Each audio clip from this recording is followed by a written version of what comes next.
சொல்றீங்க. ஆனா மத்த கோர்ட்டுக்கெல்லாம் சாமியா வருவாங்க, நம்ம தானே வரணும். இதையெல்லாம் கேட்டுதான் நீதி அரசர்களும் வழக்கறிஞர்களும் கோரிக்கை வச்சிருக்காங்க. அவங்க கோரிக்கை உடனே நிறைவேற்றணும் எதிர்கட்சியான நாங்களாம் சேர்ந்து இந்த அரசுக்கு வலியுறுத்தணும். அமைதி அமைதி கொஞ்சம் நிறுத்துங்கய்யா.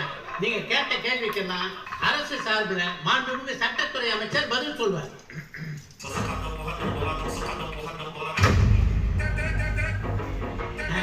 மன்னிக்கவும், இதற்கான பதிலை கழகத்தின் மூச்சு, ஏழைகளின் காட்சி, பத்தே பிலிப் வாட்சி, விலையில்லா காட்சி, நம்முடைய தமிழகத்தின் நிரந்தர முதல்வர் டாக்டர் உசிலம்பட்டி கருப்பையா காந்தி.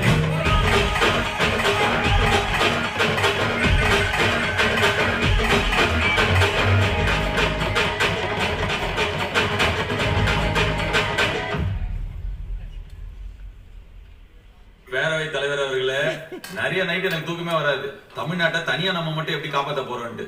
ஆனா எதிர்கட்சிகளுக்கு ஜனநாயகம் வளர்கிற அக்கறையை பார்க்கும்போது தமிழ்நாட்டை காப்பாத்திடலாம் போல இருக்க. 1958 இருந்து இப்போ வரைக்கும் 8 முறை லா கமிஷன் அமைக்கப்பட்டிருக்கு. ஆனா ஸ்டேட் கவர்மெண்ட், சென்ட்ரல் கவர்மெண்ட் எந்த கவர்மெண்ட்டும் நீதித்துறை கேட்டதை பண்ணியே கொடுத்தது இல்ல. பரிசீலனையிலேயே வச்சிருக்காங்க. ஏன்? குட்கா வைத்தது, கிட்னி தின்னது, போராட்டத்தை சுட்டது, லாக்கப்ல சேர்த்ததுன்னு இங்க இருக்கிற நம்ம ஆளுங்க 234 பேர்ல 170 பேர் மேல கேஸ் இருக்கு. அவங்க கேட்கறதெல்லாம் கொடுத்துட்டா நம்ம இது உள்ள இருக்க முடியாது, உள்ளதான் இருக்கும். நீதித்துறைய கேஸ் ஃபைல்குள்ளேயே முழுகடிச்சு திணற பிரச்சனையிலேயே வச்சுக்கணும். அப்பதான் நம்மள வந்து நோண்ட மாட்டாங்க. பொதுமக்கள் தான் முக்கியமா இல்ல நம்ம பவர்ல இருக்கிறது முக்கியமா?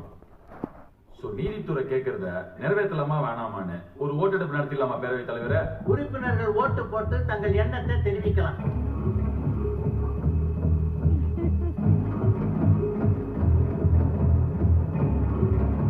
$233-1 பரவாயில்ல. ஒரு நல்லது நடக்கும்னா எதிர்கட்சிகளும் ஆதரவு தெரிவிச்சிருக்கீங்களே. ஆனா நம்ம கூட்டத்துல ஒரே ஒரு நல்லவன் இருக்கான். யாருப்பா அந்த நல்லவன்?